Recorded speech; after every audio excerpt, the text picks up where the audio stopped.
me, forever on fire. ಸೇನಾ ಪ್ರಧಾನ ಕಚೇರಿಯಿಂದಾನೇ ಸೇನೆಯ ಫೋಟೋ ತೆರವಾಗಿರತಕ್ಕಂಥ ವಿಚಾರ ಇದು. ಪಾಕ್ ಸೇನೆಯ ಶರಣಾಗತಿ.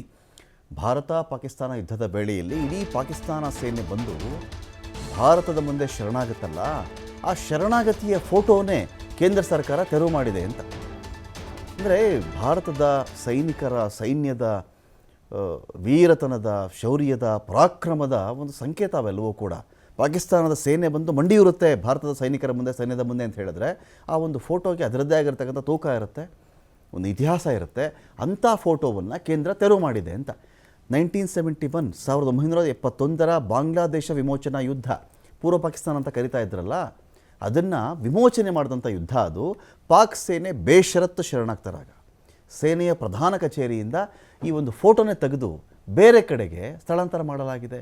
ಅಂದರೆ ಈ ಹಿಂದಿನ ಪಕ್ಷಗಳು ಯಾವುದಾದ್ರೂ ಆಳ್ವಿಕೆ ಮಾಡ್ತಾ ಇದ್ದಾಗ ಅವರಿಗೆ ಕ್ರೆಡಿಟ್ ಹೋಗ್ಬಿಡುತ್ತೆ ಅಂತನಾ ಗೊತ್ತಿಲ್ಲ, ವಿ ಡೋಂಟ್ ನೋ. ಯಾರೇ ಆಳ್ವಿಕೆಯನ್ನು ಮಾಡಿರಲಿ ಆ ಟೈಮಲ್ಲಿ ಭಾರತದ ಸೈನಿಕರ ಶೌರ್ಯ ಅಂತ ಕನ್ಸಿಡರ್ ಮಾಡಬೇಕೇ ವಿನಃ ಅವತ್ತಿಗೆ ಯಾರ ಸರ್ಕಾರ ಇತ್ತು, ಯಾರು ಯಾವ ಥರ ಹೋರಾಟ ಮಾಡಿದರು, ಯಾರು ಕ್ರೆಡಿಟ್ ಹೋಗ್ಬಿಡುತ್ತೆ, ಇದು ಪಾಕಿಸ್ತಾನ ಗೆದ್ದಂಥ ಕ್ರೆಡಿಟ್ ಯಾರಿಗೆ ಹೋಗ್ಬಿಡುತ್ತೆ, ಈ ಆ್ಯಂಗಲಲ್ಲಿ ಯೋಚನೆ ಮಾಡಲಾಗಿದೆಯಾ? ದೆಹಲಿಯ ಕಂಟೋನ್ಮೆಂಟ್ನ ಮಾಣಿಕ್ ಶಾ ಸೆಂಟರ್ಗೆ ಸ್ಥಳಾಂತರ ಮಾಡಲಾಗಿದೆ. ಅದರ ಜಾಗದಲ್ಲಿ ಬೇರೆ ಚಿತ್ರವನ್ನು ಕೇಂದ್ರ ಸರ್ಕಾರ ಅಳವಡಿಸಿದೆ. ಕೇಂದ್ರದ ವಿರುದ್ಧವಾಗಿ ಸಂಸದೆ ಪ್ರಿಯಾಂಕಾ ಗಾಂಧಿ ಕಿಡಿಕಾರಿದ್ದಾರೆ. ಪ್ರಧಾನಿ ಮೋದಿ ಈ ಥರದ ಹಳೆಯ ಸೈನ್ಯದ ಶೌರ್ಯದ ಸಂಕೇತಗಳನ್ನು ಎಲ್ಲ ತೆಗೆದುಹಾಕಿ ಹೊಸದಾಗಿ ಬೇರೆ ಬೇರೆ ಥರದ ಇತಿಹಾಸವನ್ನು ಬರಿತಾ ಇದ್ದಾರೆ ಇವರು. ಪಾಕ್ ಸೇನೆಯ ಶರಣಾಗತಿಯ ಫೋಟೋ ತೆಗೆದದ್ದು ಏಕೆ? ಪಾಕ್ ಸೇನೆಯ ಶರಣಾಗತಿ ಫೋಟೋ ದೇಶದ ಹೆಮ್ಮೆಯ ಪ್ರತೀಕವಾಗಿತ್ತು. ಇದರಲ್ಲಿ ರಾಜಕೀಯ ಯಾಕಪ್ಪ ಮಾಡಬೇಕು? ದೇಶ, ಸೈನ್ಯ, ಅದು ಪಾರ್ಟಿಗಳು ನಾವಿರ್ತೀವಿ, ಇನ್ನೊಬ್ರು ಇರ್ತಾರೆ, ಬೇರೆ ವಿಚಾರ. ಸೈನ್ಯದ ಶೌರ್ಯತನದ ಒಂದು ಫೋಟೋವನ್ನು ತೆಗೆದುಹಾಕಿ ಏನು ಸಾಧಿಸ್ಲಿಕ್ಕೆ ಹೊರಟಿದ್ದಾರೆ ಇವರು? ಮತ್ತೆ ಫೋಟೋಲ್ಲಿ ಹಾಕಲೇಬೇಕು ಅಂತೇಳಿ ಪ್ರಿಯಾಂಕಾ ಗಾಂಧಿ ಆಗ್ರಹಿಸಿದ್ದಾರೆ. 1971 ಡಿಸೆಂಬರ್ 14ನೇ ತಾರೀಕು. ಏನು ಈ ಫೋಟೋ ಕತೆ ಅಂತ ಹೇಳಿದ್ರೆ, 1971 ಡಿಸೆಂಬರ್ 16 ನಾವು ಈ ಒಂದು ಡೇಟನ್ನು ನಾವು ಚೆಕ್ ಮಾಡಿಕೊಂಡಾಗ 53 ವರ್ಷ ಗತಿಸಿದೆ. ಇದಕ್ಕೆ 53 ವರ್ಷ ಗತಿಸಿದೆ. ಇದು ಡಿಸೆಂಬರ್ 16ಕ್ಕೆ ಬಾಂಗ್ಲಾ ವಿಮೋಚನಾ ಯುದ್ಧದಲ್ಲಿ ಪಾಕ್ ಶರಣಾಗ್ಬಿಡುತ್ತೆ. ಭಾರತದ ಯುದ್ಧದ ಮೇಲೆ, ಕೌಶಲ್ಯಗಳ ಮೇಲೆ ಪಾಕಿಸ್ತಾನದ ಆಟ ನಡೆಯಲ್ಲ.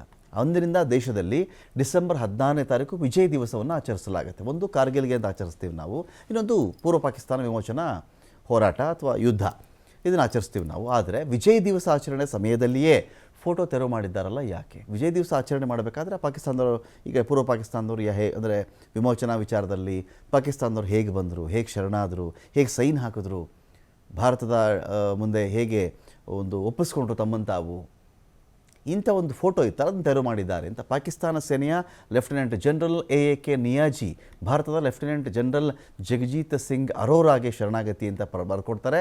1971ರಿಂದ ಇಲ್ಲಿವರೆಗೂ ಆ ಫೋಟೋ ಸೇನೆಯ ಪ್ರಧಾನ ಕಚೇರಿಯಲ್ಲಿ ಇತ್ತು. ಈಗ ಸೇನಾ ಕಚೇರಿಯಿಂದ ಆ ಫೋಟೋ ತೆಗೆದು ಹಾಕಲಾಗಿದೆ. ವಿಜಯದ ಸಂಕೇತವಾಗಿ ಡಿಸೆಂಬರ್ 16ರಿಂದ ದೇಶದಲ್ಲಿ ವಿಜಯ್ ದಿವಸವನ್ನು ಮಾಡಲಾಗುತ್ತೆ. ಅರ್ಜುನನ ಜೊತೆಗೆ ಕೃಷ್ಣ ರಥದಲ್ಲಿರ್ತಕ್ಕಂಥ ಚಿತ್ರವನ್ನು ಅಳವಡಿಕೆ ಮಾಡಲಾಗಿದೆ. ಗರುಡ, ಚಾಣಕ್ಯ, ಆಧುನಿಕ ಟ್ಯಾಂಕ್, ರಾಕೆಟ್ ಲಾಂಚರ್, ಹೆಲಿಕಾಪ್ಟರ್ಗಳೊಂದಿಗೆ ಇರತಕ್ಕಂತಹ ಕರ್ಮಕ್ಷೇತ್ರವೆಂಬ ಚಿತ್ರವನ್ನು ಇಲ್ಲಿ ಅಳವಡಿಸಿದ್ದಾರೆ ಅಂತ ಹೇಳಿ ಇದೀಗ ಒಂದು ಕಾಂಟ್ರವರ್ಸಿ ಶುರುವಾಗಿದೆ.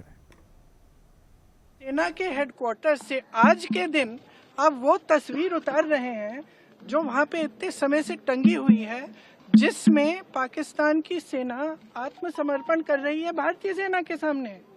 और वहाँ उस तस्वीर में field marshal Manekshaw, general Arora, brigadier KS Chandrapur ji हैं.